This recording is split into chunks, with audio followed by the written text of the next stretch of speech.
जर तुमच्या मुलांचा देखील बड्डे जवळ आले आहेत आणि तुम्हाला देखील अगदी ना म्हणजे ह्याच्यासारखं स्टुडिओसारखे जर फोटो काढायचे असतील तर तुम्ही देखील घरच्या घरी काढू शकता. कारण आम्ही यावर्षी असंच ट्राय केला.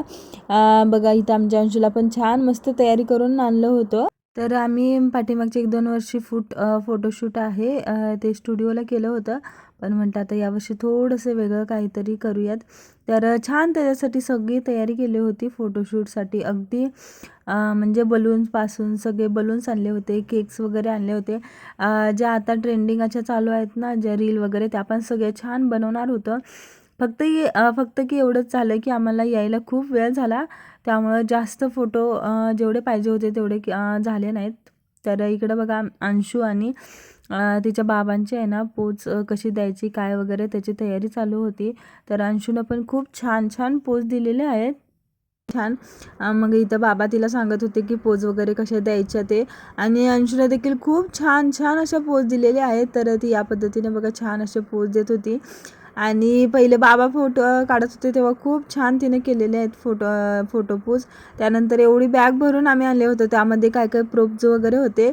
तर त्याच्यामध्ये आम्ही तिचा नंबर आणला होता आणि इथं माझा भाऊ आणि त्याचा मित्र मिळून आणि सगळे असं आम्ही फोटोशूट करायचं चालू होतं. तिच्याकडे असे कॅन्डल वगैरे देऊन छान करत होते बरं का. ती थोडंसं आधी तिनं छान छान पोज वगैरे दिल्या पण नंतर थोडी कंटाळून गेली. पण खूप छान आलेले आहेत त्याच्या रील देखील. आता जशा मला वेळ मिळेल तसं पण मी अपलोड करीन. पण हा आपण आहे ना फोटोशूट अगदी घरच्या घरी करू शकतो. तर स्टुडिओमध्ये तर तुम्ही नेहमी करतोच पण या पद्धतीने तुम्ही एकदा घरी नक्की ट्राय करून घ्या. जरा कॅमेरा क्वालिटी खूप चांगली असेल ना मोबाईलची तर व्हिडिओ खूप छान येतात.